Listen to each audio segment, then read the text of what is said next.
Hi, my name is Cameron Russell, and for the last little while, I've been a model, actually for 10 years.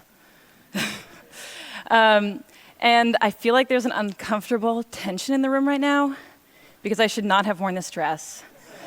So luckily, I brought an outfit change. This is the first outfit change on the TED stage, so you guys are pretty lucky to witness it, I think. If some of the women were really horrified when I came out, you don't have to tell me now, but I'll find out later on Twitter.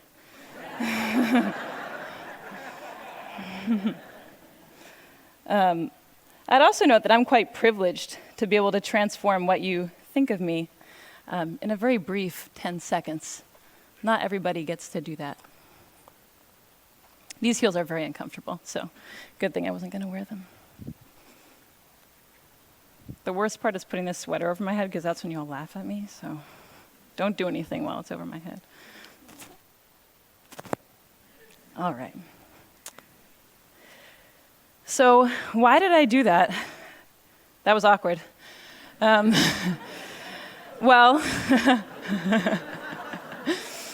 hopefully not as awkward as that picture.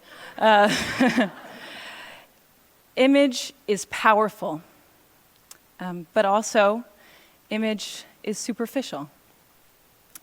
I just totally transformed what you thought of me in 6 seconds. And in this picture, I had actually never had a boyfriend in real life. I was totally uncomfortable, and the photographer was telling me to arch my back and put my hand in that guy's hair. And of course, barring surgery, or the fake tan that I got 2 days ago for work, there's very little that we can do to transform how we look. And how we look, though it is superficial and immutable, has a huge impact on our lives. So today, for me, being fearless means being honest. And I am on this stage because I am a model. I'm on this stage because I am a pretty white woman. In my industry, we call that a sexy girl. And I'm going to answer the questions that people always ask me, but with an honest twist. So the first question is, how do you become a model? And I always just say, oh, I was scouted, but that means nothing. The real way that I became a model is I won a genetic lottery, and I am the recipient of a legacy. And maybe you're wondering, what is a legacy? Well, for the past few centuries, we have defined beauty not just as health and youth and symmetry that we're biologically programmed to admire, but also as tall, slender figures and femininity and white skin. And this is a legacy that was built for me, and it's a legacy that I've been cashing out on.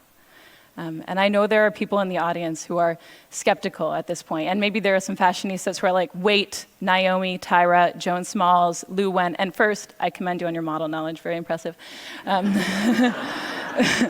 But unfortunately, I have to inform you that in 2007, a very inspired NYU PhD student counted all the models on the runway, every single one that was hired, and of the 677 models that were hired, only 27, or less than 4%, were non-white. The next question people always ask me is, can I be a model when I grow up? And the first answer is, I don't know, they don't put me in charge of that. But the second answer, and what I really want to say to these little girls, is why? You know, you can be anything. You could be the president of the United States, or the inventor of the next internet, or a ninja cardiothoracic surgeon poet, which would be awesome because you'd be the first one. If after this amazing list, they still are like, no, Cameron, I want to be a model, well, then I say, be my boss, because I'm not in charge of anything, and you could be the editor-in-chief of American Vogue, or the CEO of H&M, or the next Stephen Meisel.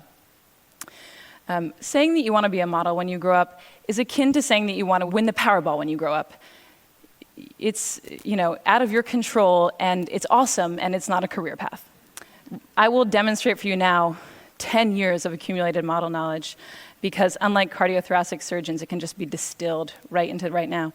So if the photographer is right there, and the light is right there like a nice HMI, and the client says, Cameron, we want a walking shot, well then this leg goes first, nice and long, this arm goes back, this arm goes forward, the head is at 3/4, and you just go back and forth. You just do that. And then you look back at your imaginary friends, 300, 400, 500 times.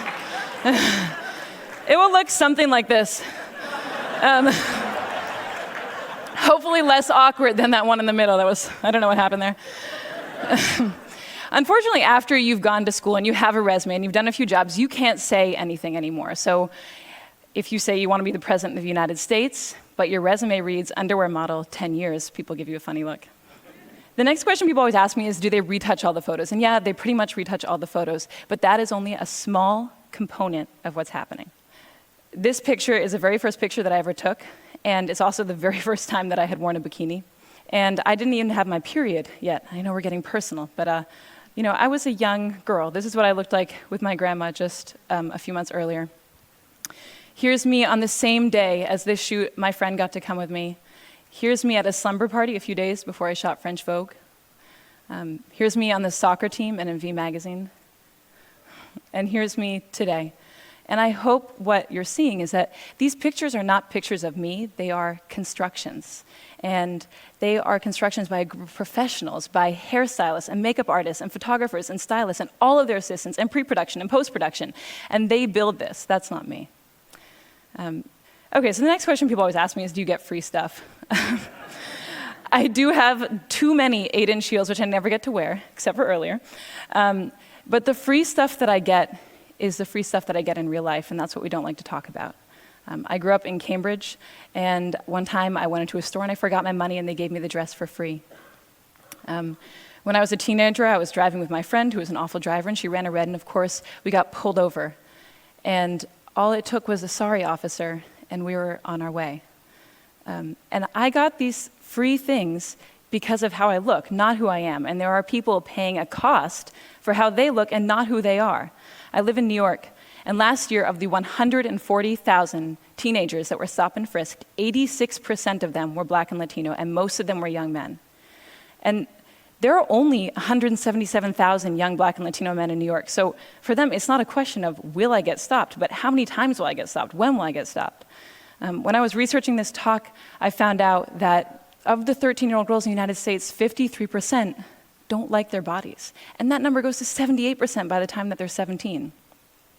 So the last question people ask me is, what is it like to be a model? And I think the answer that they're looking for is, if you are a little bit skinnier and you have shinier hair, you will be so happy and fabulous. And when we're backstage, we give an answer that maybe makes it seem like that. We say, it's really amazing to travel, and it's amazing to get to work with creative, inspired, passionate people.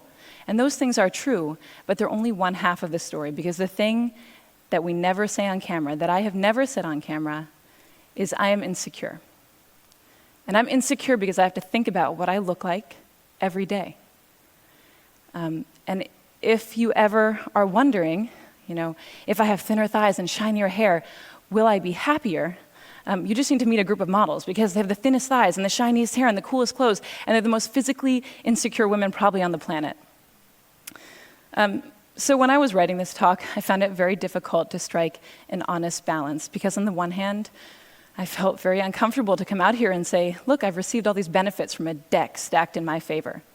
And it also felt really uncomfortable to follow that up with, and it doesn't always make me happy.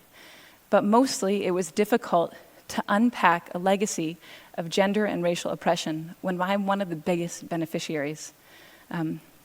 But I'm also happy and honored to be up here, and I think that it's great I got to come, before 10 or 20 or 30 years had passed and I'd had more agency in my career, because maybe then I wouldn't tell the story of how I got my first job, or maybe I wouldn't tell the story of how I paid for college, which seems so important right now. If there's a takeaway to this talk, I hope it's that we all feel more comfortable acknowledging the power of image in our perceived successes and our perceived failures. Okay, thank you.